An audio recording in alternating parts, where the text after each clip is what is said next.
Harper Dalton had learned 3 truths by the time she turned 26. First, survival meant fighting even when your body screamed for rest. Second, hope was a luxury she couldn't afford. Third, the world didn't care if you were broken, it would break you harder just to prove a point. Tonight, driving home on Highway 191 with nothing but darkness and pine trees stretching endlessly on both sides, Harper felt all 3 truths pressing against her ribs like a physical weight. Her hands gripped the steering wheel of her beat-up pickup truck, knuckles pale under the dashboard lights. 12 hours on a construction site had left her muscles aching and her mind numb. The kind of numb that came from drowning thoughts before they could surface. Thoughts like, you'll never have a family. Thoughts like, no pack will ever want you. Thoughts like, Barren Omega, broken, useless. She cranked up the radio, letting some angry rock song drown out the voice in her head that sounded too much like the doctor who'd delivered the news 5 years ago. The one who'd looked at her with pity that made her want to claw her own skin off. Your reproductive cycle is non-viable. Medical speak for, you're not a real Omega. Harper had walked out of that clinic and never looked back. She'd left Billings, left her mother's worried eyes and suffocating concern, left every Omega gathering and pack event where women her age talked about future mates and litters of pups. She'd rebuilt herself in silence and solitude, renovated barns with her bare hands, rode her Harley through mountain roads where no one asked questions, built a cabin outside Bozeman that belonged to her and her alone. No pack, no mate, no expectations. Just her and the wolf inside her chest that hadn't spoken in years. The highway stretched ahead, empty except for the occasional deer crossing. Harper's eyes felt heavy, too heavy. She should have stopped for coffee 2 hours ago, but the thought of sitting in some fluorescent-lit gas station, watching families pile out of minivans, made her stomach turn. Better to just get home. Better to crawl into bed and forget today ever happened. That's when she saw the headlights in her rearview mirror. 2 sets, coming up fast. Harper's exhaustion evaporated. Her wolf stirred for the first time in months, a warning prickle running down her spine. The truck's massive black pickups with lifted suspensions weren't slowing down. They were accelerating. She pressed harder on the gas pedal, but her old Ford couldn't match their speed. Within seconds, one truck pulled alongside her, the other closed in from behind. Her heart slammed against her ribs. This isn't road rage, this is a hunt. The truck on her left swerved suddenly, clipping her bumper. Metal shrieked. Her steering wheel jerked violently in her hands. Harper fought for control, but the truck behind her rammed into her tailgate. The impact sent her skidding sideways, tires screaming as gravel sprayed from beneath her wheels. She yanked the wheel hard, trying to straighten out, but it was too late. The road disappeared. Her truck plunged off the asphalt and into the dirt shoulder, jolting over rocks and brush before finally lurching to a stop. For one breathless second, Harper sat frozen. Her hands trembled on the wheel. Her breath came in sharp, shallow gasps. Then she heard them. Doors slamming, boots crunching on gravel, low voices laced with something that made her wolf snarl in recognition. Rogues. Harper didn't hesitate. She grabbed the tire iron from under her seat and kicked open her door. 6 men circled her truck. Their eyes glowed faintly in the darkness, gold and amber and sickly green. The scent of unwashed bodies and feral aggression rolled off them in waves. Rogues, wolves who'd lost themselves to instinct and violence, wolves who saw Omegas as prey. One of them stepped forward, grinning. His teeth were too sharp, his movements too twitchy. Well, he drawled. An Omega, alone on the highway. It's like Christmas came early. Harper's fingers tightened around the tire iron. Her voice came out flat and cold. Back up. Another rogue laughed, a sound like breaking glass. She thinks she can fight. I know I can, Harper said. Unclaimed Omega, a third rogue sneered, inhaling deeply. No pack scent, no mate mark. His grin widened. No one's coming for you, sweetheart. Something inside Harper's chest cracked open. Not fear, not panic. Rage. Because he was right. No one was coming. No one ever did. Which meant she'd have to save herself. Again. Last warning, she said, her wolf rising to the surface, sharpening her senses. Get the hell away from me. They didn't listen. The first rogue lunged. Harper swung the tire iron with every ounce of strength she had, metal connected with bone. The crack echoed through the trees. The rogue went down screaming, clutching his shattered jaw. The second one rushed her from the side. Harper pivoted, drove her boot into his knee. Cartilage popped. He collapsed, howling. For 3 glorious seconds, Harper felt invincible. Then she saw the others closing in. Too many, too fast. Her wolf snarled, desperate and furious. But Harper's human body had limits. She was strong for an Omega, stronger than most, but 6 rogues were 6 too many. One grabbed her arm, another caught her hair.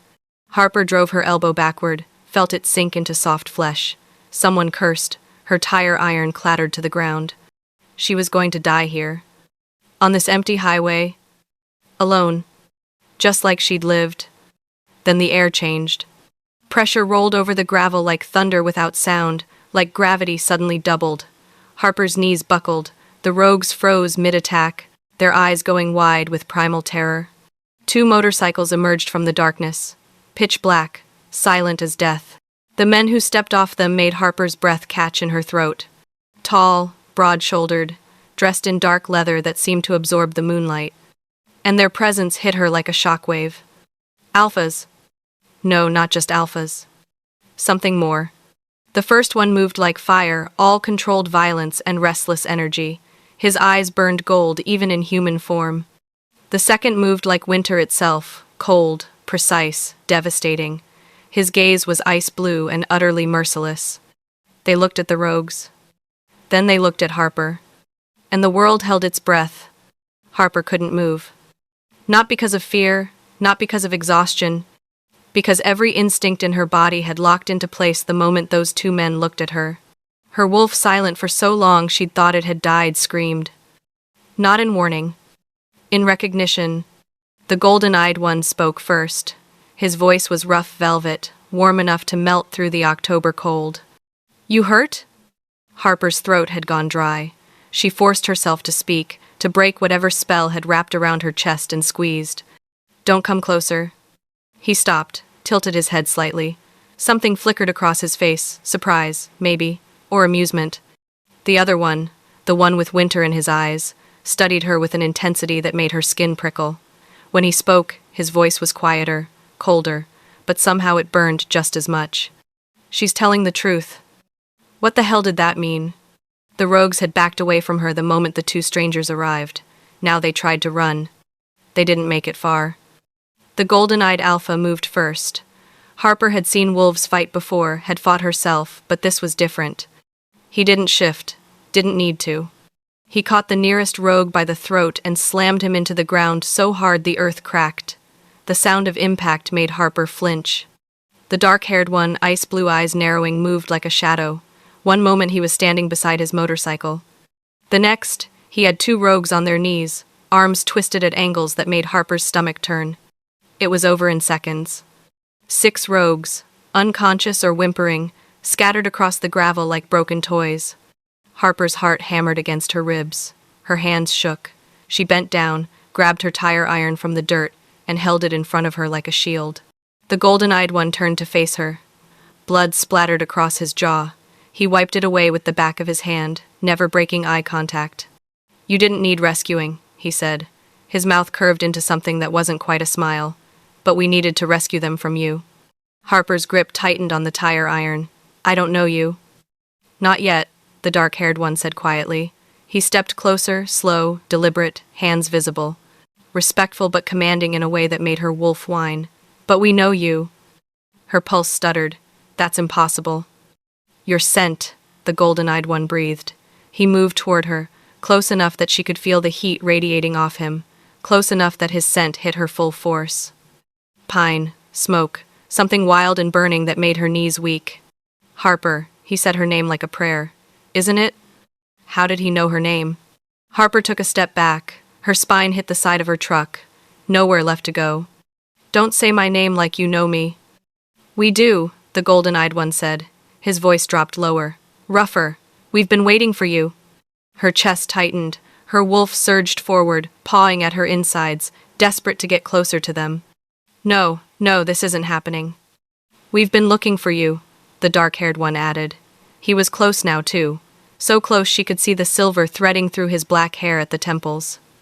Could see the way his pupils dilated when he inhaled. Harper pressed herself harder against the truck. You're lying. We're not, he said softly. His hand reached out, stopped just short of touching her face, hovering, waiting for permission she didn't give. You're our mate. The world tilted sideways. Mate. Mate. Her wolf howled, clawed at her ribs, begged her to move closer, to bare her throat, to submit. Harper shoved the word away like it was poisoned. No, her voice came out strangled. That's impossible. She cut herself off. Couldn't say it. Couldn't admit the truth to these strangers who looked at her like she was something precious. You're what? The golden-eyed one asked. His gaze softened. Harper, what are you afraid of? Everything. I'm barren, she said finally. The word tasted like ash. I can't have children. I'm broken. Silence. Then both men went utterly still. The golden-eyed one's expression shifted something dark and furious, flickering behind his eyes before he forced it down. The dark-haired one's jaw clenched so hard she heard his teeth grind. Who told you that? The dark-haired one asked. His voice was barely above a whisper, but it carried the weight of a threat. Harper's throat closed. Does it matter? Yes, he said. The golden-eyed one moved closer, cupped her jaw with one hand gentle, so impossibly gentle for someone who'd just shattered bones without breaking a sweat. His thumb brushed across her cheekbone. We don't give a damn about your fertility, he said. His eyes burned into hers. We want the woman who fought 9 rogues alone on the side of a highway. Harper's breath caught. The dark-haired one leaned in from her other side, his scent wrapped around her cold rain and cedar and something ancient that made her wolf whimper. We want the woman who swung a tire iron like a weapon, he murmured. His breath ghosted across her ear. The one who didn't scream. Didn't beg, didn't run. Her hands trembled. The tire iron slipped from her fingers and clattered to the ground. You don't know me, she whispered. Then let us, the golden-eyed one said. Her wolf surged. Yes, yes, let them, claim us, keep us, please. But Harper had learned a long time ago that hope was dangerous. That wanting things led to disappointment. That no one stayed. She shoved both men backward. They let her, didn't resist, even though they could have stopped her easily. I'm leaving, she said. Her voice shook, but she forced the words out anyway. Don't follow me. She yanked open her truck door, climbed inside, started the engine. In her rearview mirror, she saw them standing in the road, watching her. The golden-eyed one took a step forward, like he might chase after her. The dark-haired one caught his arm, held him back. Harper hit the gas and drove. She didn't look back. Couldn't. Because if she did, she'd see the truth written across their faces. The same truth her wolf was howling inside her chest. Mate, mate, mate. And Harper Dalton had spent 5 years learning how to survive without hope. She wasn't about to start believing in fairy tales now. Even if every cell in her body was screaming at her to turn around. Even if their scents were already burned into her memory. Even if she knew deep in her bones that running wouldn't save her. Because they'd meant what they said. They'd been waiting for her. And men like that didn't give up easily. Harper made it 3 miles before her hands started shaking so badly she had to pull over. She jerked the truck onto the shoulder, slammed it into park, and gripped the steering wheel until her knuckles went white. Her wolf was going insane. Pacing, snarling, clawing at her from the inside out like it was trying to rip through her skin and run back down that highway. Go back, they're ours, ours. Shut up, Harper whispered, her voice cracked. Just shut up. But her wolf wouldn't listen. For 5 years it had been silent dead, she'd thought, and now it was screaming. Her phone buzzed in the cup holder. Harper stared at it. Unknown number. She shouldn't answer. Should throw the damn thing out the window and keep driving until she hit Canada. She answered. You can't run from this. The golden-eyed one's voice poured through the speaker like warm honey. From us. Harper's stomach dropped. How did you get my number? Does it matter? He sounded amused, infuriatingly calm while her entire world was falling apart. Yes, it matters. That's called stalking. It's called protecting what's ours. What's ours? Harper's wolf preened. She wanted to throw up. I'm not yours, she said. I'm not anyone's. Your wolf disagrees. He was right. God, he was right, and that made it so much worse. Harper could feel her wolf pressing against her consciousness, begging her to listen, to go back, to submit. She'd never submitted to anyone in her life. Leave me alone, she said. Can't do that. Why not? Silence. Then his voice dropped lower, rougher. Because every instinct I have is telling me you're in danger, that you've been in danger for a long time. And I don't ignore my instincts, Harper. Her name in his mouth did something to her, made her chest tighten and her breath hitch. I can take care of myself, she said. I saw. Something that might have been respect warmed his tone. You're fierce, strong, everything an alpha could want in a mate.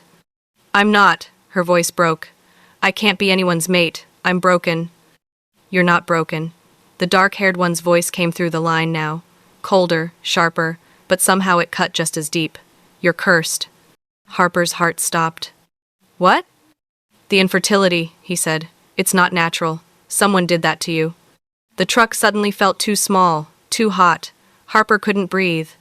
That's insane. Is it? His voice was maddeningly calm. You're an Omega, strong enough to fight off rogues, fast enough to land killing blows. Your scent, he paused. Your scent is wrong. Excuse me? Suppressed, the golden-eyed one clarified. Muted, like someone wrapped a blanket around it and tied it down. Harper's hands were shaking again. You're lying. We're not, the dark-haired one said. And whoever cursed you is still looking for you. Those rogues tonight weren't random. Ice flooded her veins. What are you talking about? They were tracking you specifically, he said. Following orders. Someone sent them. No, that couldn't be true. Harper had been so careful, stayed off pack lands, kept to herself, never caused trouble. Who would want to hurt her? You're trying to scare me, she said. We're trying to keep you alive. The golden-eyed one's voice turned urgent. Harper, listen to me. You're not safe. Not alone. Not anymore. I've been alone my whole life, she snapped. I'm still here. Barely. The dark-haired one again. Blunt. Brutal. Those rogues would have killed you if we hadn't arrived. The next group might succeed. Harper wanted to argue, wanted to tell them they were wrong. But her wolf had gone quiet, listening. Because some part of her, the part that had always felt like prey, even when she fought like a predator, knew they were telling the truth. What do you want from me? She asked finally. Everything. The word hit her like a physical blow. That's not an answer. It's the only one we have. The golden-eyed one's voice softened. Come to us. Let us protect you. Let us figure out who did this and why. And if I say no? Silence. Then the dark-haired one spoke, and his voice was colder than winter. Then we'll follow you anyway, watch you from the shadows, make sure no one touches what's ours, but you'll be alone, afraid, running. I'm not afraid, Harper lied. You should be, he said. Because whoever cursed you went to extraordinary lengths to hide you, to break you. And when they realize you've met us, when they realize the bond is awakening, they'll do anything to finish what they started. Harper's breath came faster, sharper. What bond? We just met, there's no bond. Your wolf knows better, the golden-eyed one murmured. She's been screaming at you since we locked eyes, hasn't she? Yes. God, yes. Harper closed her eyes, pressed her forehead against the steering wheel. This isn't fair, she whispered. No, he agreed softly. It's not. You deserve better than a fate you didn't choose, but it's ours now, yours and ours, and we're not letting you face it alone. You don't even know me. Then give us a chance to. Harper opened her mouth to refuse, to tell them to go to hell, to hang up and keep driving until she disappeared. But then headlights appeared in her rearview mirror. 2 motorcycles. They'd followed her. Of course they had. Harper's wolf surged with something between triumph and terror. She watched in the mirror as they pulled up behind her truck, as 2 dark figures dismounted and started walking toward her. She could drive away, right now, gun the engine and leave them standing on the side of the road. But her hands wouldn't move. Her wolf wouldn't let them. The golden-eyed one appeared at her driver's side window, the dark-haired one at the passenger side. She was trapped. And the worst part? Some broken, desperate part of her didn't want to escape. The golden-eyed one tapped gently on her window. Please, he said. His voice was muffled through the glass, but she heard the raw honesty in it. Just hear us out, 1 conversation, then we'll let you go if that's what you really want. Liar, her wolf whispered. They'll never let us go, and we don't want them to. Harper's hand moved to the door lock. She told herself it was curiosity, self-preservation, the need to understand what they knew about the curse. But deep down, she knew the truth. She was opening that door because her wolf had already decided. Because fate, cruel and beautiful and impossible, had already wrapped its chains around her heart. And Harper Dalton, who'd spent 5 years learning to survive alone, was about to learn what it meant to belong to someone, even if it destroyed her. The lock clicked. Harper's hand fell away from the door handle like she'd been burned. What was she doing? The golden-eyed one pulled the door open slowly, gave her time to change her mind, to slam it shut and drive away. She didn't. He crouched beside her truck, bringing himself to her eye level. Up close, his face was devastating, sharp jaw, full mouth, eyes that burned like molten gold in the darkness. "Thank you," he said quietly. Harper's throat tightened. "I haven't agreed to anything." "I know." He held out his hand, palm up, waiting. "I'm Silas." She stared at his hand like it might bite her. The dark-haired one appeared on the other side of the truck, opened the passenger door without asking permission and slid into the seat beside her. Harper's wolf nearly purred at being boxed in by them. She wanted to punch it. "Ronan," the dark-haired one said. His voice was winter itself. He didn't offer his hand. Just studied her with those ice-blue eyes that seemed to see straight through her skin. "And before you ask, yes, we're twins." Twins. Of course they were. Because one impossibly attractive alpha claiming she was his mate wasn't complicated enough. "Harper," she said, even though they already knew her name. "And I want answers." "So do we," Ronan said. He shifted in the seat and suddenly she was drowning in his scent. Cold rain, cedar, something sharp and clean that made her head spin. Silas still crouched by her door.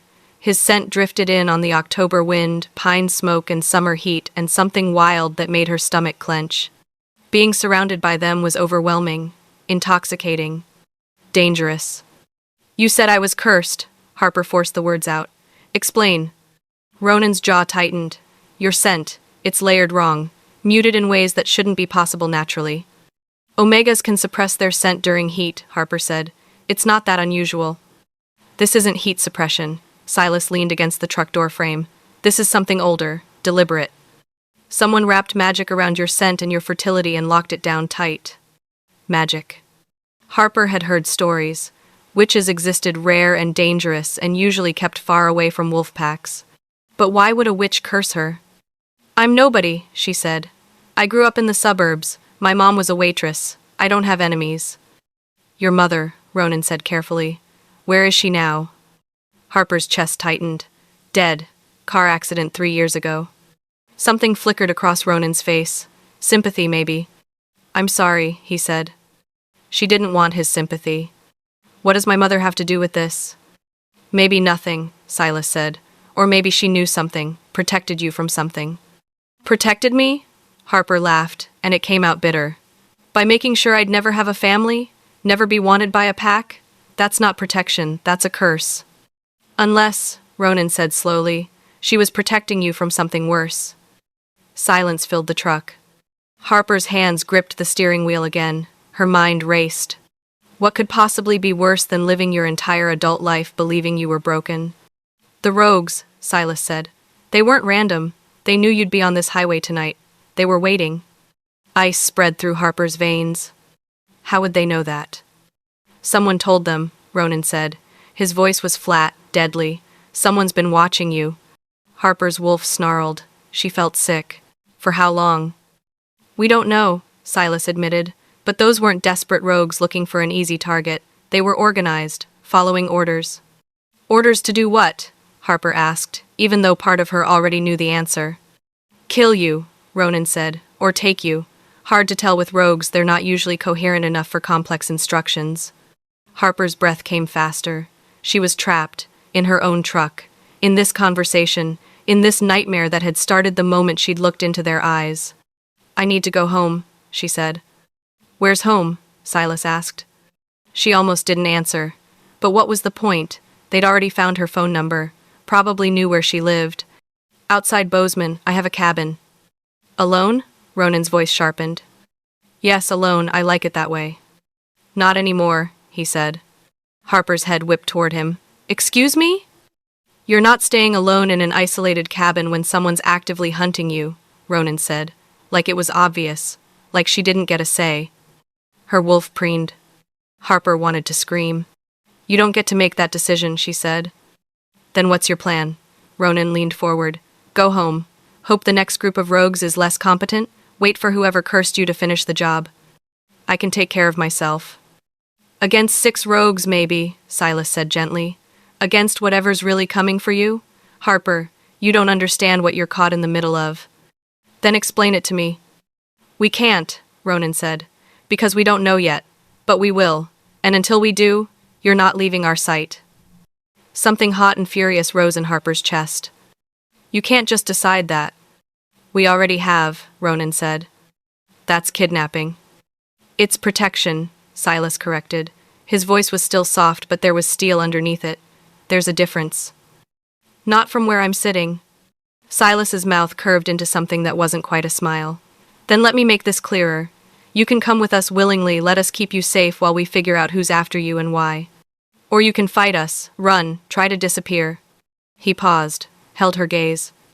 But we'll follow you anyway. Watch from the shadows, make sure nothing touches you, so you might as well accept the inevitable and let us do it properly.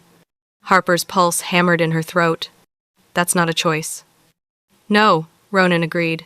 It's not, but it's the only option you're getting. Her wolf was ecstatic. Finally, protection, safety, alphas strong enough to defend them. Harper wanted to shift and bite them both. I hate you, she said. You don't, Silas said. But you will before this is over, probably several times. Where would we even go? Our territory, Ronan said. The Hale Dominion, northern Montana. It's the most secure pack land in the country. Hale Dominion. Harper had heard of it. Old pack, powerful. Traditional in ways that made modern wolves uncomfortable. I'm not joining a pack, she said. You're not joining, Silas said. You're visiting, as our guest. As your prisoner. As our mate, Ronan corrected. His voice dropped lower.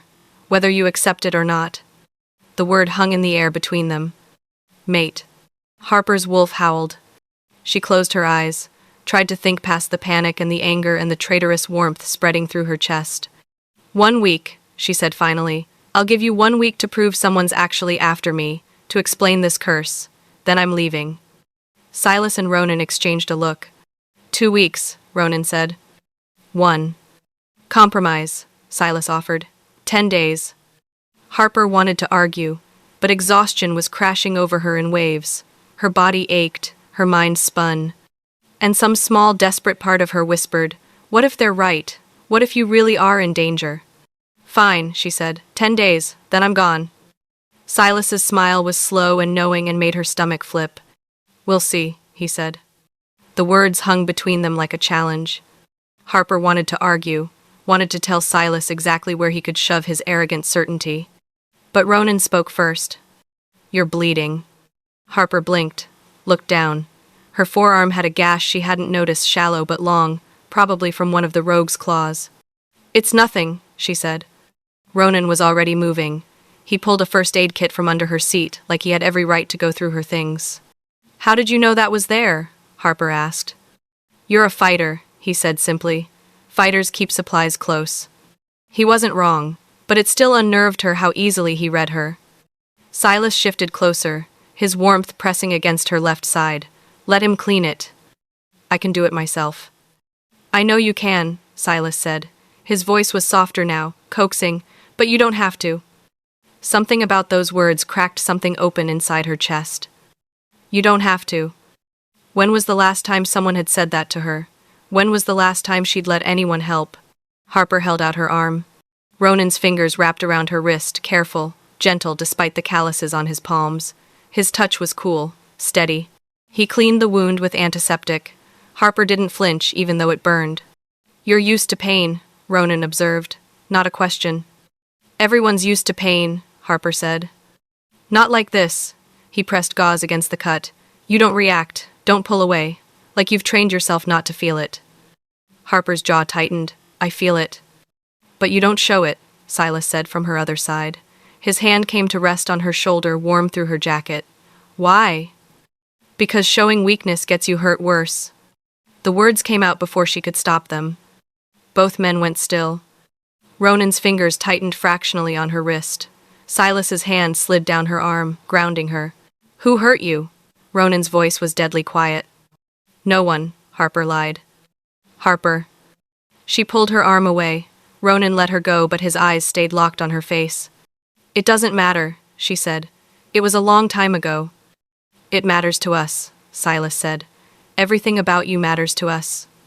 Harper laughed sharp and bitter. You don't even know me. Then tell us. Silas shifted in the seat, angling his body toward her. Tell us who made you believe you had to fight alone. Harper stared out the windshield at the empty highway, at the darkness pressing in from all sides.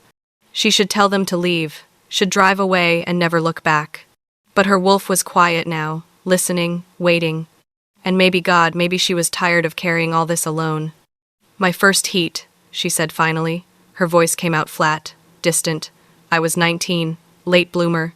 It hit me during a pack gathering. She felt both men tense beside her. 3 alphas tried to claim me, she continued. I fought them off, barely. My mom got me out before. She swallowed. Before things got worse. Silas made a low sound in his throat, not quite a growl, but close. After that, she kept me away from packs, said it was safer, that I needed to learn control first. Harper's fingers twisted in her lap. Then I found out about the infertility. And I thought at least I wouldn't have to worry about unwanted attention anymore. But you did, Ronan said. Yeah. Harper's laugh was hollow. Turns out some alphas don't care if you're barren. They just want... She cut herself off. Pray, Ronan finished. His voice was ice. Harper didn't answer. Didn't need to. Names, Silas said. Give us names. They're dead, Harper said. I made sure of it. Both men stared at her. You killed them? Ronan asked. 1. Harper met his gaze.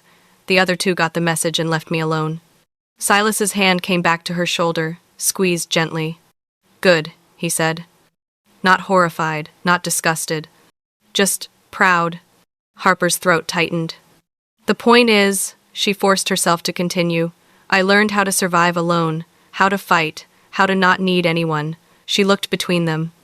So this, whatever this is, I don't know how to do it. You don't have to know, Ronan said. We'll figure it out together. That's not how I work. Then learn a new way, Silas said. His thumb traced small circles on her shoulder. Because we're not going anywhere, and neither are you. Harper wanted to argue, wanted to tell them they were insane for wanting a broken Omega who couldn't give them children and didn't know how to trust. But before she could speak, Ronan went rigid. What? Harper asked. He held up one hand, listening. Silas shifted beside her, his body coiling with tension. Then Harper heard it too. Tires on asphalt, coming fast. 3 sets of headlights appeared in the distance, moving toward them. More rogues? Harper asked. Worse, Ronan said. His eyes had gone cold, calculating. Those are pack vehicles. Harper's stomach dropped. Your pack? No. Silas's voice was grim. Which means someone called them. Someone who knew we'd be here. Ice flooded Harper's veins. You think someone's tracking you? Not us, Ronan said. He turned to look at her, and something in his expression made her blood run cold. You. The vehicles were getting closer.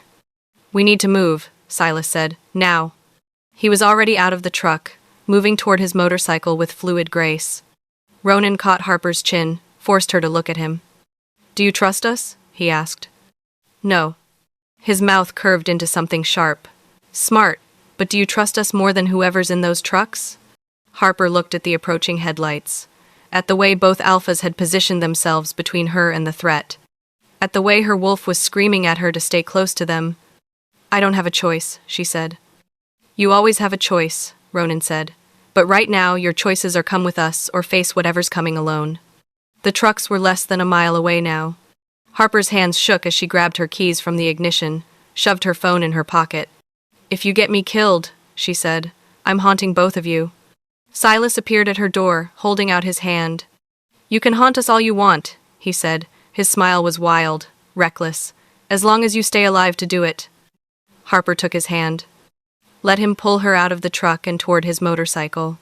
Ronan was already mounting his bike, engine roaring to life. Hold on tight, Silas said as Harper climbed on behind him. She wrapped her arms around his waist, felt the solid muscle beneath her hands, the heat of him burning through his jacket. Her wolf purred. "Where are we going?" she asked. "North," Ronan called over the engine noise. "To the Dominion. They won't follow us there." "And if they do?" Silas looked back at her over his shoulder. His eyes glowed gold in the darkness. "Then they die," he said simply. The trucks were close enough now that Harper could see shapes moving inside them. Close enough that she heard voices shouting. Close enough that her wolf recognized the scent on the wind. Her blood went cold. "Silas," she whispered, "I know that scent." He stiffened. "Who is it?" Harper's mind raced, tried to place the familiar smell that made her stomach turn. Then it hit her. "It's someone from my old pack," she said. "From Billings. Someone who knew me before. Before her mother died. Before she disappeared. Before she learned to survive alone. Someone who shouldn't know where she was. Someone who'd been watching. Waiting." "Hold on," Silas growled. The motorcycle launched forward like a bullet, and Harper held on tight, her mind spinning with one terrible question. Who had been hunting her all this time? Who had been hunting her all this time? The question dissolved as Silas opened the throttle. The motorcycle screamed forward, eating up asphalt in massive gulps.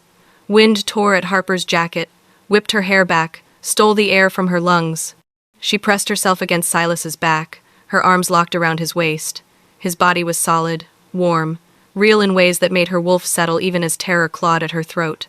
Ronan's motorcycle pulled alongside them, his dark hair flying behind him. He looked over, caught her eye. His expression was cold fury. Behind them, the trucks accelerated, trying to close the distance.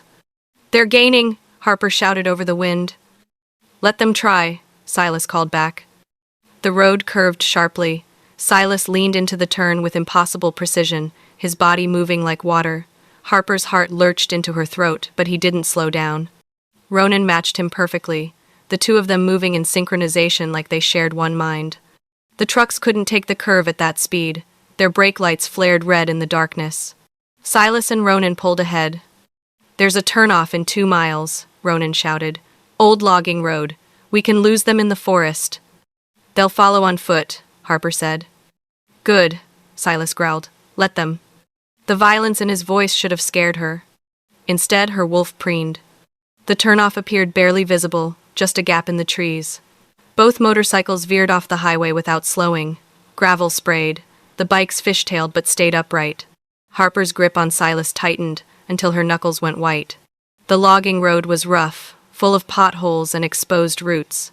The motorcycles bounced and skidded but kept moving, headlights cutting through absolute darkness. Behind them, the trucks reached the turnoff, hesitated, then followed. "Stubborn bastards," Ronan muttered. Silas guided his bike deeper into the forest. The trees closed in around them, branches reaching like skeletal fingers. Finally, he killed the engine. Ronan did the same. Silence crashed over them, broken only by Harper's ragged breathing and the distant sound of truck engines. "Off," Silas said quietly. Harper dismounted on shaking legs. Silas caught her elbow when she stumbled, steadied her. "You okay?" he asked. "No," Harper said honestly. "I'm about 3 seconds away from a panic attack."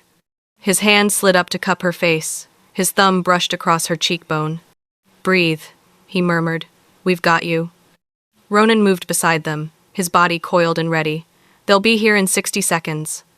"How many?" Silas asked. 6, maybe 7, all wolves. Ronan's eyes met Harper's. "Do you recognize any other scents?"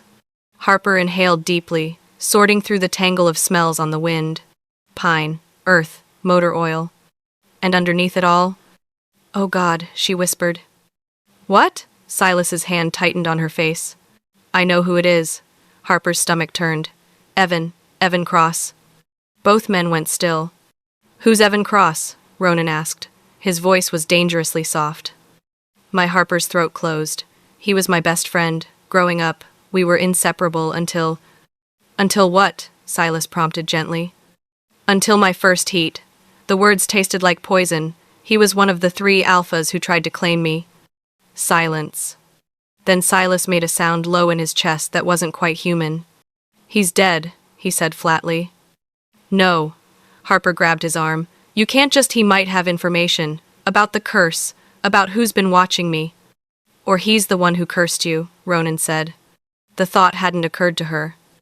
But now that Ronan said it, Evan had always been around, even after the incident, even after Harper told him to stay away. He'd show up at her mother's house, at her job sites, always with some excuse, always watching. We need him alive, Harper said, even though every instinct screamed at her to let Silas tear him apart, at least long enough to get answers. Ronan and Silas exchanged a look. Fine, Silas said, but if he touches you... He won't, Harper said, because I'll kill him myself. Silas's smile was sharp and approving. That's my girl. My girl. Harper's wolf practically purred. The truck engines grew louder, closer. Harper. Ronan's voice cut through the darkness. When this starts, you stay behind us. Understood? I can fight. We know. His eyes glowed ice blue in the moonlight. But you're our mate, which means we protect you, even from yourself. Harper wanted to argue, but the trucks were pulling up now, headlights slicing through the trees. Doors opened. Boots hit the ground. 7 wolves, just like Ronan predicted. And leading them, Evan. He looked the same, sandy hair, broad shoulders, the easy smile that used to make her laugh before it made her want to run. That smile disappeared when he saw Silas and Ronan flanking her. Harper, Evan said. His voice was too familiar, too friendly. Thank God, we've been looking for you. Why? Harper asked. Her voice came out steadier than she felt. Because you're in danger. Evan took a step forward. Both twins moved with him, staying between him and Harper. Evan's eyes narrowed. Who are you? Her mates, Silas said. The word was a challenge. Evan's face went pale, then red. That's impossible, Harper doesn't have. Doesn't have what? Ronan asked softly. A mate? A pack? A choice? Evan's jaw clenched. Harper, these men are lying to you, using you. You need to come with me where it's safe. Safe? Harper laughed, and it came out harsh. You tried to force a bond on me during my first heat. You don't get to talk to me about safety. That was a mistake, Evan said. I was young, stupid, but I've changed. Have you? Harper stepped out from behind the twins, ignored their low growls of warning. Then tell me why you've been watching me, why you knew I'd be on that highway tonight. Evan's expression flickered. Guilt, fear, something darker. I don't know what you're talking about. Liar, Ronan said. The other wolves with Evan shifted restlessly, nervous, like they knew this was about to go very wrong. I'm trying to protect you, Evan insisted. From them. From... He cut himself off. From what? Harper pressed. From who? Evan's eyes darted between her and the twins. You don't understand what you've gotten involved in. These men, they're not what they seem. Neither are you, Silas said. His voice was silk over steel. Want to tell her the truth? Or should we? Harper's heart pounded. What truth? Evan took another step forward. His wolves followed. Silas and Ronan moved simultaneously, putting themselves directly in front of Harper. The air crackled with tension. Last chance, Ronan said to Evan. Walk away, now, while you still can. Evan's hands clenched into fists. She's not yours. Yes, Silas said quietly. She is. Something in Evan snapped. Harper saw it happen, saw the moment his control shattered. He shifted not fully, just enough that claws erupted from his fingertips and his eyes went wolf gold. If I can't have her, Evan snarled, no one can. He lunged. Not at the twins. At Harper. Silas moved like lightning, catching Evan mid-leap and slamming him into the ground. The impact shook the earth. But Evan wasn't alone. His wolves attacked as one, rushing forward in a coordinated strike. Ronan met them head-on, didn't shift, didn't need to. He moved through them like death itself, breaking bones with surgical precision. Harper's wolf screamed at her to join the fight, but then she saw it. Movement in the trees, behind Evan's wolves. Another figure, watching. Waiting. Harper's blood went cold, because she recognized that scent too. And this time, it wasn't someone from her past. It was someone she'd trusted. Someone who shouldn't be here. Someone who'd been in her life for months, always supportive, always kind, always watching. The figure stepped into the moonlight. Harper's world tilted sideways. No, she whispered. It can't be. But it was. And everything she thought she knew shattered like glass. Casey? Harper's voice came out broken, disbelieving. The woman who stepped into the moonlight smiled, soft, apologetic, the same gentle smile she'd worn every Sunday morning at the diner where Harper grabbed coffee. Casey Miller, retired schoolteacher, sweet, harmless, the kind of woman who asked about Harper's week and never pushed when Harper didn't want to talk. The kind of woman Harper had almost trusted. "I'm sorry, honey," Casey said. Her voice was still warm, still kind, like she was apologizing for forgetting Harper's birthday instead of whatever this was. "What are you doing here?" Harper asked. Behind her, the fight continued. Silas had Evan pinned, claws at his throat. Ronan was finishing off the last of Evan's wolves. But both twins had gone rigid, their attention split between the fight and the woman in the trees. Casey took another step forward. Her hands were empty, visible, non-threatening. "I tried to keep you safe," she said, "for so long, but you just wouldn't stay hidden." The words didn't make sense. Harper shook her head. "I don't understand." "I know." Casey's expression was genuinely sad. "Your mother asked me to watch over you, after she died, to make sure you stayed under the radar." Harper's chest constricted. "My mother knew you?" "We were best friends." Casey's smile turned wistful. "Before everything went wrong, before she had to run." "Run from what?" "From your father." The ground seemed to tilt beneath Harper's feet. "My father's dead," Harper said. "He died before I was born." "That's what she told you." Casey moved closer, slow and careful like approaching a spooked animal. "But it was a lie, sweetheart. He's very much alive. And he's been looking for you since the day you were born." Harper's wolf snarled. Her hands shook. "You're lying." "I wish I was." Casey's eyes held genuine regret. "Your mother went to extraordinary lengths to hide you. The curse, the infertility hex, moving to the suburbs, keeping you away from packlands.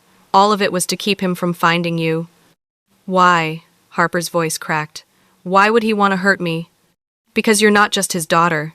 Casey's gaze flicked to the twins, then back to Harper. "You're his competition."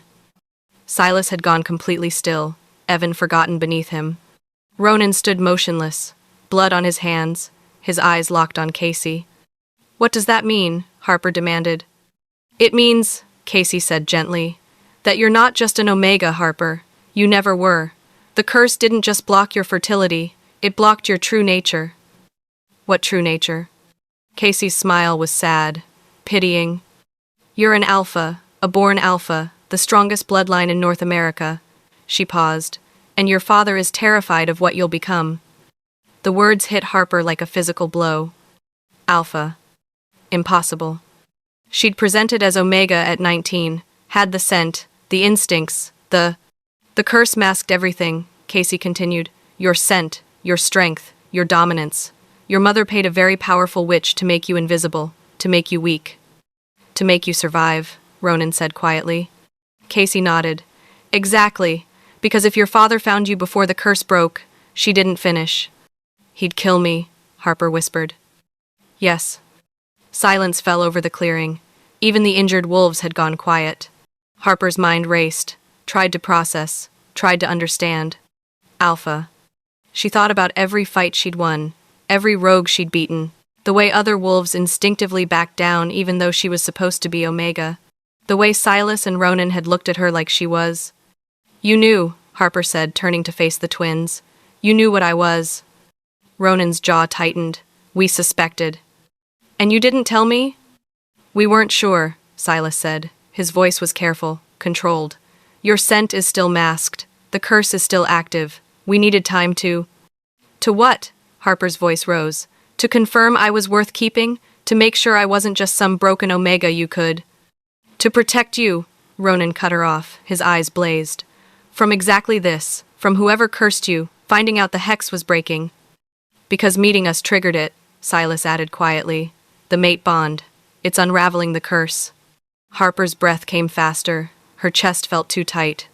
So this is my fault, she said. Evan, the rogues, all of it. Because I couldn't just stay away from you. No. Silas was on his feet, Evan forgotten. This is fate, destiny, whatever you want to call it. You were always meant to find us. To save you, Ronan said. Harper laughed. It came out sharp, hysterical. Save me? I'm the one everyone's trying to kill. Because you're powerful, Casey said. She'd moved closer, just a few feet away now. More powerful than your father, more powerful than any alpha in generations. Then why didn't my mother just tell me? Harper's voice broke. Why let me believe I was broken? Why let me hate myself for 5 years? Because the curse required belief, Casey said gently. If you'd known the truth, if you'd tried to access your alpha nature, the hex would have shattered, and he would have found you immediately. Tears burned behind Harper's eyes. She refused to let them fall. So what now? She asked. The curse is breaking. He knows where I am. What's the plan? Casey's expression shifted. The gentleness hardened into something cold. Now, she said, you come with me. Harper's wolf snarled. Like hell. I'm not asking, honey. Casey's hand moved to her jacket. When it emerged, she was holding a syringe filled with something dark and viscous. Your father gave me very specific instructions. Bring you home, alive, before the curse breaks completely. Everything clicked into place. The diner, the friendly conversations, the woman who always knew Harper's schedule. You've been reporting to him, Harper said. This whole time. Someone had to. Casey's smile turned apologetic again. Your mother's protection died with her. I took over, kept you safe, kept you hidden. But then you had to go and find your mates. She looked at the twins with something like pity, and they had to go and wake up what should have stayed sleeping. Silas moved, fast as lightning. Casey was faster. She jabbed the syringe into her own arm and pressed the plunger. What are you? Harper started. Then Casey's scent exploded. Not human, not wolf. Witch. Oh God, Harper whispered. Casey's body convulsed. Bones cracked and reformed. Her skin rippled like water. When she straightened, her eyes had gone completely black. I really am sorry about this, she said. Her voice was layered now, multiple tones speaking as one. Magic crackled through the air like static electricity. Ronan grabbed Harper, yanking her backward. Silas shifted, massive, golden, terrifying. But Casey just smiled. And the forest came alive. Roots erupted from the ground, wrapping around Silas's legs. Trees bent toward them, branches reaching like grasping hands. Run, Ronan snarled at Harper. I'm not leaving you. Run! A root whipped toward Harper's face. Ronan caught it, ripped it in half, shoved Harper toward the motorcycles. She stumbled, caught herself, looked back. Silas was fighting to break free. Ronan was surrounded by animated forest, his ice-blue eyes blazing as he tore through branch after branch. And Casey walked toward them slowly, calmly. Your father sends his regards, she said. Then she raised her hand. And Harper's world went white with pain. The curse inside her chest, dormant for so long, activated. She screamed, fell to her knees, felt something inside her trying to claw its way out while simultaneously being shoved down, her alpha nature surging. The curse fighting it, both forces tearing her apart from the inside. Through the pain she heard Silas roaring, heard Ronan shouting her name, heard Casey's quiet, terrible voice. Sleep now, honey. When you wake up, your father will explain everything. Darkness crept in at the edges of Harper's vision. No. She wouldn't let this happen. Wouldn't let some witch take her, trap her, deliver her to a father who wanted her dead. Harper dug her fingers into the earth, forced herself to breathe through the agony. And for the first time in her life, she stopped fighting her wolf, stopped suppressing, stopped hiding, stopped believing she was weak, and let her true nature break free. The curse inside her chest shattered like ice under a hammer. The sound was internal, a cracking, splintering snap that reverberated through every bone in her body, but Harper felt it in her soul. Then came the pain. Not the suppressed ache she'd carried for 5 years, not the dull throb of something broken. This was fire, pure, searing fire that burned through her veins and lit up every nerve ending until she couldn't tell where her body ended and the agony began. Her back arched, her fingers dug into the earth so hard her nails broke. And her scent. Oh God, her scent. It exploded outward like a shockwave. Not the muted, barely there omega scent she'd lived with her entire adult life. This was power. Cedar and storm winds and something wild and ancient that had been caged for too long. Alpha. Casey stumbled backward, her black eyes going wide. No, the witch breathed. It's too soon. The curse should have held for another. She didn't finish. Because Harper shifted. Not into the small, submissive Omega wolf she'd always been. Into something bigger, stronger. Her fur was midnight black with silver threading through it like starlight. Her eyes blazed molten gold.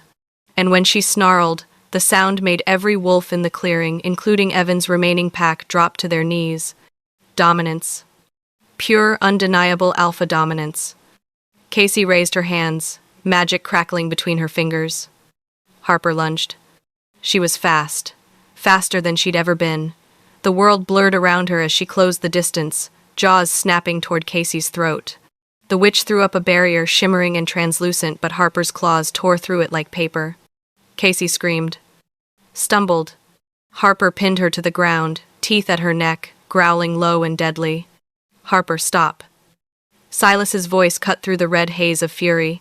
Harper's wolf wanted blood, wanted revenge, wanted to tear apart the woman who'd lied to her, watched her, reported her every move to a father who wanted her dead. But Silas's hand landed on her flank, warm, grounding. We need her alive, he said quietly. She has answers. Harper's jaws tightened around Casey's throat. The witch went completely still beneath her. Please, Ronan's voice now, from her other side. Let us handle this. Harper's wolf snarled, resisted. But then Ronan's cool hand touched her head, fingers threading through her fur, and something in her settled. Mate. Protection. Trust. She released Casey's throat, but didn't move off her. The witch gasped for air, blood trickling from shallow puncture wounds. Shift back, Silas said to Harper. We'll hold her. Harper didn't want to shift back. Her wolf was glorying in this new strength, this power that had been stolen from her. But Ronan's fingers tightened in her fur. Please, Harper, we need to talk to her, and you need to be human for this. Reluctantly, Harper shifted. The transformation back was smoother than it had ever been, effortless, like her body finally understood what it was meant to be. She stood naked in the moonlight, her skin still flushed from the change, her chest heaving. Silas immediately shrugged off his jacket and wrapped it around her shoulders. Ronan kept his hand on her head, now threading through her hair instead of fur. Good girl, he murmured. Harper's heart stuttered at the praise, even as fury still burned in her chest. Casey stared up at her with something like awe and terror mixed together. You broke it, the witch whispered. The curse, it was supposed to take months to unravel, but you just... She shook her head. Your mother underestimated you. Tell me about my father, Harper said. Her voice came out rough, commanding in a way it never had before. Casey's eyes darted between Harper and the twins. If I tell you, he'll kill me. And if you don't, Silas said quietly, we will. The witch's laugh was hollow. At least you'd make it quick. Don't count on it, Ronan said. Harper crouched beside Casey, Silas's jacket falling open slightly. She didn't care. Her new alpha nature didn't know modesty, only power. Who is he? Harper demanded. What's his name? Casey's face crumpled. For a moment she looked like the sweet schoolteacher from the diner again. Marcus Dalton, she whispered. Alpha of the Shadow Peak Pack. One of the oldest bloodlines in North America. Harper's stomach dropped. Dalton, her mother's maiden name. He's your biological father, Casey continued, and one of the most dangerous alphas alive. When your mother got pregnant, she thought. The witch's voice broke. She thought he'd be happy, but he wasn't. Why? Harper asked, even though part of her already knew. Because you were a girl, Casey said. And because the pack seer told him you'd be stronger than him, that you'd challenge his rule, that you'd... She swallowed. That you'd kill him and take his pack. Silence fell over the clearing. So he tried to kill me first, Harper finished. Casey nodded. Your mother ran when she was 6 months pregnant. She found a witch powerful enough to curse you, to hide what you were, to make you weak enough that Marcus would never see you as a threat. And you? Harper's voice was ice. Where do you fit in? I was her friend, Casey said. Her best friend. I helped her run, helped her hide, and when she died, tears slid down the witch's face. I promised I'd keep watching you, keep you safe, keep you hidden. By reporting to him? Silas growled. By telling him you were exactly what the curse made you, Casey said. Broken, weak, no threat. As long as he believed that, he left you alone. Until tonight, Ronan said. Casey's expression crumbled. Until you met them. The mate bond, it's breaking the curse faster than it should. And Marcus felt it. Felt your power waking up. So he ordered me to bring you in before I became strong enough to fight him, Harper finished. Yes. Harper stood. Silas's jacket slipped further, but she didn't adjust it. She looked at Casey, this woman who'd pretended to be kind while working for a man who wanted Harper dead. Did you ever actually care about me? Harper asked. Or was it all a lie? Fresh tears tracked down Casey's face. I cared. I care. That's why I've been stalling, why I didn't bring you in sooner. Why I warned Evan to back off when he started getting too obsessed. She looked up at Harper with desperate eyes. I was trying to give you more time, to let you live a little longer before my father killed me, Harper said flatly. Yes. Harper wanted to feel something. Betrayal, rage, heartbreak. But all she felt was cold certainty. Where is he? She asked. Casey's eyes went wide. What? My father, Marcus, where is he? Harper, no, Silas said, his hand closing around her arm. You can't. Where? Harper repeated, her voice dropping into alpha command. Casey flinched. Even Silas and Ronan tensed at the weight of dominance in that single word. Shadow Peak territory, Casey whispered. Northern Idaho. But Harper, you can't go there. You're not ready. The curse just broke. You don't know how to control your power yet. He'll kill you. Let him try, Harper said. No. Ronan moved in front of her, his ice blue eyes blazing. Absolutely not. We're not letting you walk into a death trap. You don't get to let me do anything, Harper said. Her new alpha nature bristled at the command. I'm not some weak omega who needs protecting. We know that, Silas said carefully. But you're also not invincible. And Marcus has had decades to master his power. You've had 5 minutes. So what? Harper demanded. I just hide, run, let him keep hunting me? You train, Ronan said. You learn to control what you've become, and then when you're ready, we face him together. Together, Harper repeated. The word felt foreign. You're our mate, Silas said. He moved to stand beside Ronan, both of them forming a wall between her and the rest of the world. Which means your fight is our fight, your enemy is our enemy. And your father, Ronan added quietly, is going to learn what happens when someone threatens what belongs to us. Harper's chest tightened. Belongs to us. A week ago, the words would have made her run, would have triggered every defense mechanism she'd built. But now her wolf purred. Now something in her chest that had been broken and hollow for 5 years felt full. What about her? Harper asked, gesturing to Casey. The witch had gone very still, watching the exchange with wide eyes. She comes with us, Ronan said. To the Dominion. She clearly knows more than she's telling. And if she tries to escape? Silas asked. She won't, Harper said. She crouched again, met Casey's terrified gaze. Because if she does, I'll hunt her down myself, and I won't be merciful. The command in her voice, the absolute certainty made Casey whimper. I won't run, the witch whispered. I promise. Good. Harper stood, looked at the twins, at their blood-splattered clothes and protective stances and the way they looked at her like she was something precious, even covered in dirt and wearing nothing but Silas's jacket. The Dominion, she said. That's where we're going? It's the safest place in North America, Ronan said. Marcus can't touch you there. And the others? Harper gestured to Evan and his remaining wolves, who were still on their knees, heads bowed in submission. They leave, Silas said, his eyes fixed on Evan with cold fury. Now. And if any of them come near you again. They die, Ronan finished. Evan looked up, his face bruised and bloodied. For a moment, Harper saw the boy she'd grown up with, the friend she'd trusted. Then she remembered his claws reaching for her, his words, if I can't have her, no one can. Go, she said. The alpha command rolled through her voice like thunder. And tell anyone who asks Harper Dalton is not prey anymore. Evan and his wolves scrambled to their feet and ran. Harper watched them disappear into the trees. Then she turned to face the twins. I need clothes, she said. Silas's mouth curved. We'll get you some. And answers, she continued. About everything. About what I am, what you are, what this mate bond means. We'll tell you everything, Ronan promised. Harper nodded, tried to process, tried to understand how her entire world had been turned upside down in the span of a few hours. Alpha, mate bond, a father who wanted her dead, and two men who'd promised to stand with her against it all. Okay, she said finally, let's go. Silas held out his hand. Harper looked at it for a long moment. Then she took it and let him pull her close. Let Ronan's hand settle on her lower back. Let herself, for the first time in 5 years, lean on someone else's strength. The motorcycles roared to life. Casey was secured on Ronan's bike, her hands bound with zip ties. Harper climbed on behind Silas again, her arms wrapping around his waist. But this time, she wasn't running away.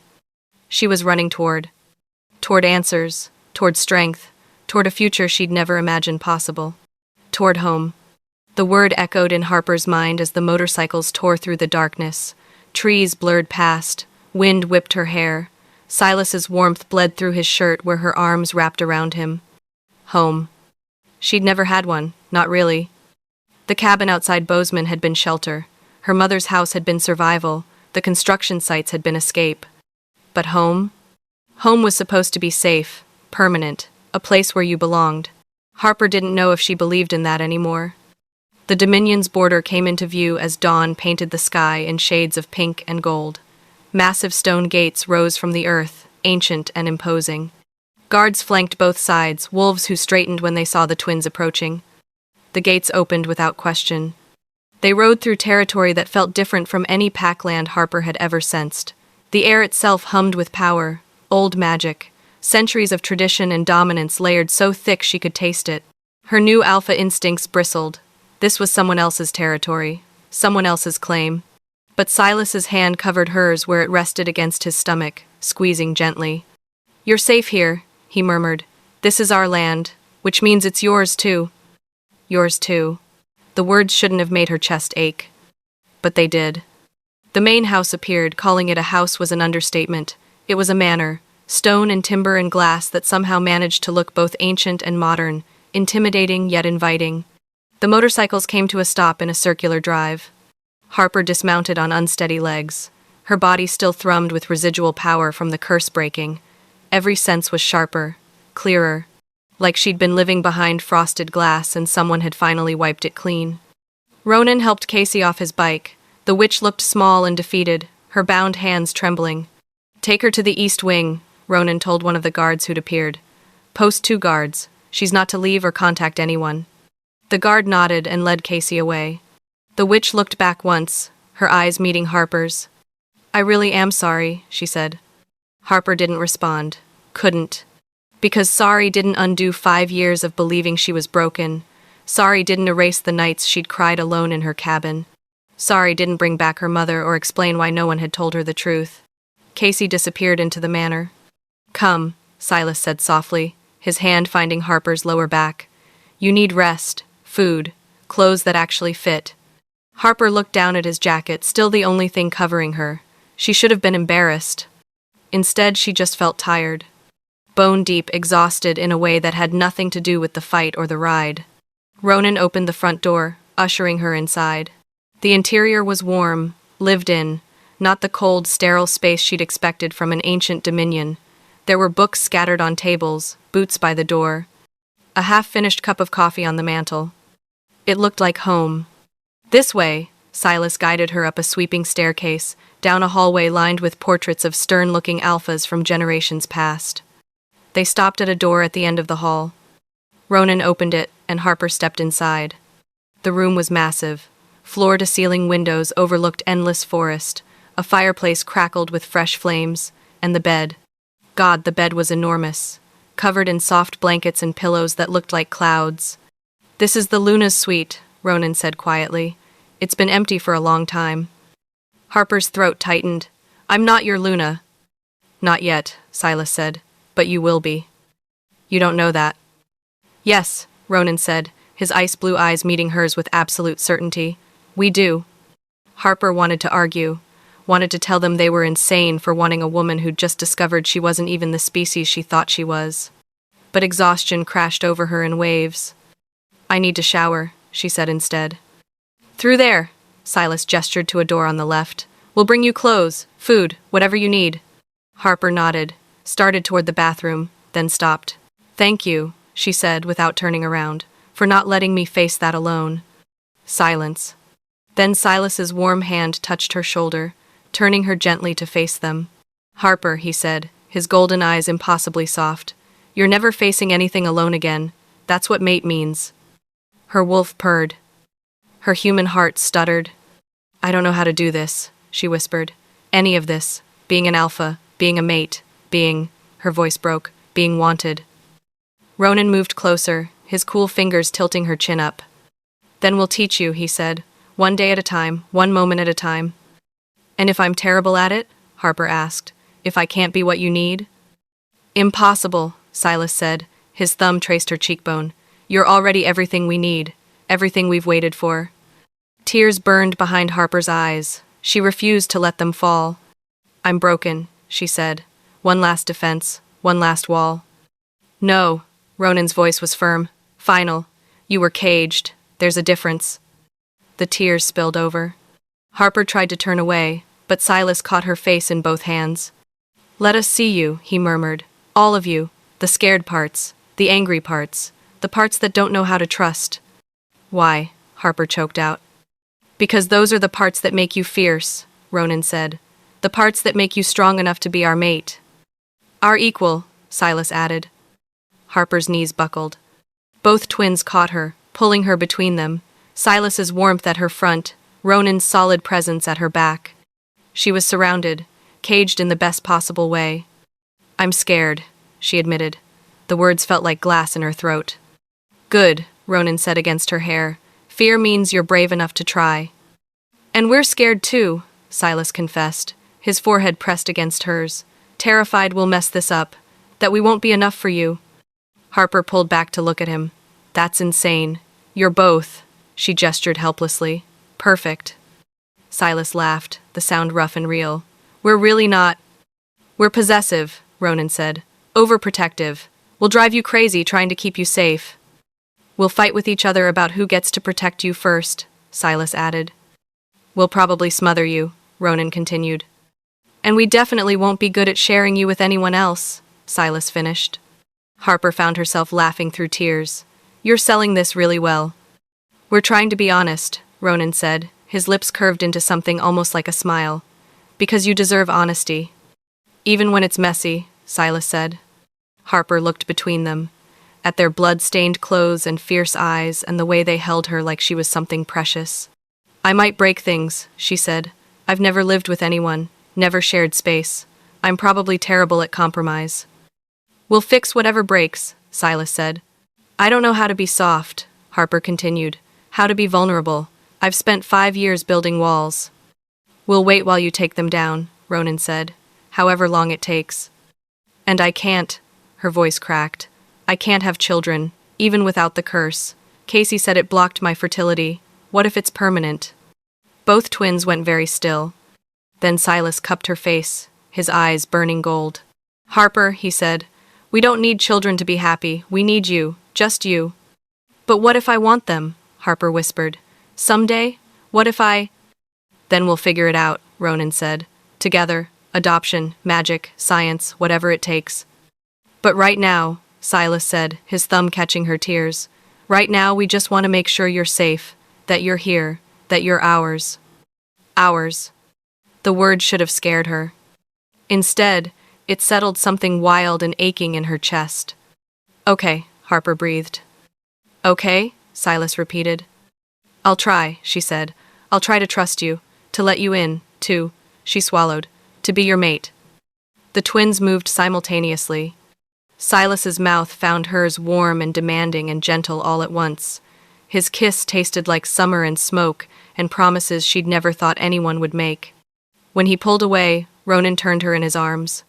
His kiss was different, cooler, controlled, but no less devastating, like winter had learned to burn.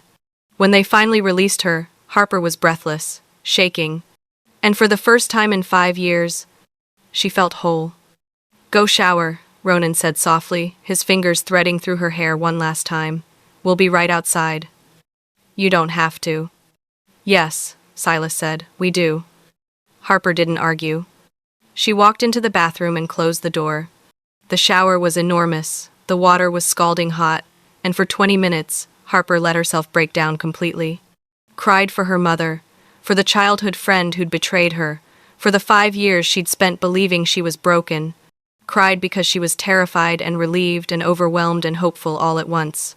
When she emerged clean and wrapped in the softest robe she'd ever felt, clothes were laid out on the bed. Comfortable, her size, like they'd known exactly what she'd need. Harper, dressed in soft leggings and an oversized sweater, opened the door. Both twins were leaning against the wall opposite her room, waiting. "Better?" Silas asked. "Getting there," Harper said. "Hungry?" Ronan offered. "Starving." They led her downstairs to a kitchen that smelled like heaven.